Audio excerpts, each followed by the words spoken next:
People, it's been a minute. Maybe it's been like 5 minutes since I've talked to you.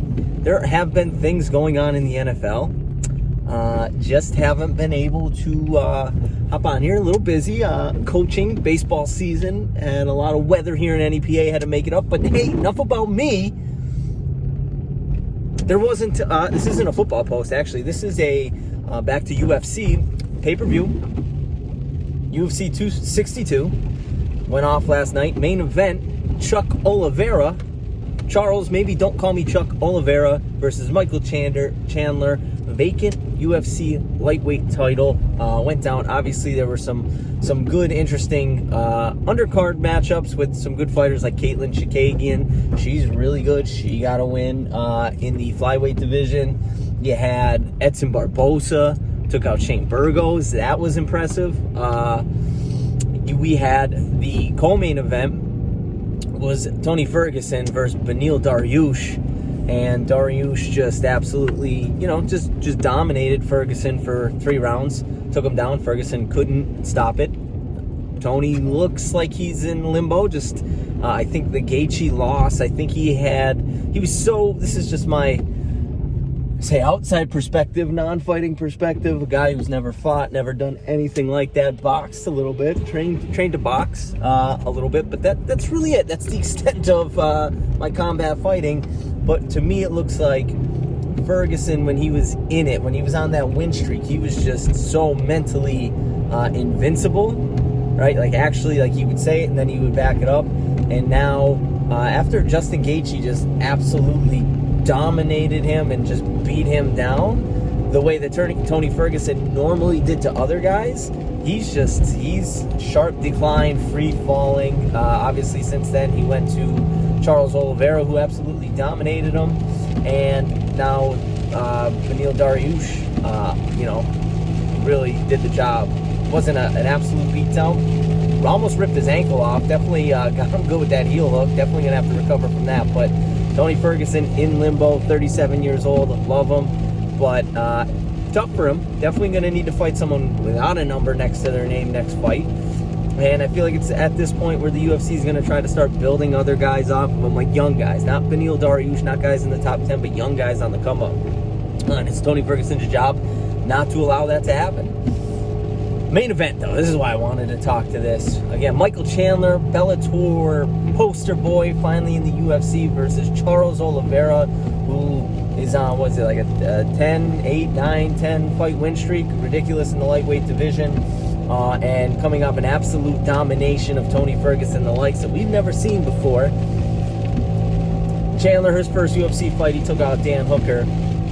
Early on, man, Oliveira, right, got clipped. Not like he wasn't hurt, early on in the first round, took him down, got Chandler down. That was impressive. I don't think Chandler was ready for it. Chandler committed to a guillotine and then let it go. Ended up in guard. Oliveira ended up in his guard. Somehow explodes, right? Michael Chandler, very compact, very explosive, gets out of it, ends up on top of Oliveira, does some ground and pound.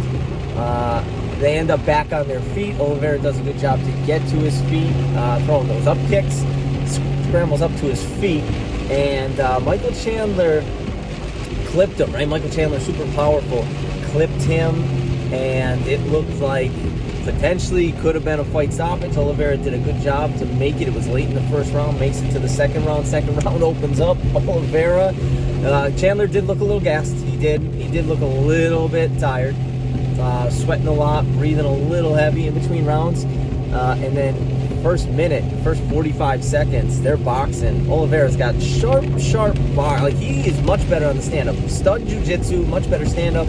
They're exchanging, and he catches him with a check. He throws a right. Chandler throws a punch. He comes back with a check left hook that hurts and puts Chandler down. Chandler's now trying to back up, and Oliveira's chasing him, going for the finish, and he catches him with another left. And Oliveira, a couple more shots. And Oliveira, your new UFC Lightweight Champion. Now, full disclosure, I did not make a betting what I was going to bet for UFC 262 like I did last time. But I did place 3 bets. I did win them all. I put a parlay on the main and co-main, which was Dariush and Oliveira. They were both the favorites, so it was only like plus 182, but I did win that. I put a bet on Charles Oliveira to win by KO TKO. Obviously that happened. And then I knew that Chandler Oliveira fight, I did not see it going the distance, and honestly I didn't really see it I didn't really see a submission happening, even though Oliveira easily could have submitted him, and Chandler went for a guillotine, but I thought it was going to end in a knockout. I thought that was the safest bet, so I bet how will the fight end, KO TKO, so that way it's kind of hedging my bet. So even if Chandler caught him with that explosive right hand and put him down, I still would have kind of broke even, but I ended up winning all three. It's just one of those things, man. Charles Oliveira, he is just, man, he is there's not many weaknesses, and I know Chandler had him hurt. Chandler's very explosive, always has a shot with that right hand. He's just so compact, so much explosive power, always has a chance no matter who he's going up against, right? Oliveira, I believe, is the better fighter. I mean, look, he took Chandler down. Granted, I don't think Chandler was ready for him to go for a takedown, and obviously Chandler went for the guillotine, so he sold out, so he didn't really fight off the takedown. Oliveira got in deep, had his hands clapped. Chandler went for the guillotine. It is what it is. I'm not going to count that as I mean, it was a good takedown. I think he would have got him anyway, but Oliveira, man, his boxing, his kicks, right? He was just a jiu-jitsu guy, and his striking is come a long way, and now he can wrestle. His takedowns are great, and obviously on the ground he's world class. So now, maybe not yet. Maybe I'm not interested yet, but unfortunately, it was an unfortunate time for Khabib to retire, because I think I would really, and I think it would be a niche, like, hardcore fan type deal, but I would really want to see Khabib and Oliveira. Now, I think Oliveira, if he defended it, 2 or 3 times, that casual fan clamor would be, a little more. And granted, it's Khabib. If he comes back, people are going to watch him fight, but that would make me want to see that fight.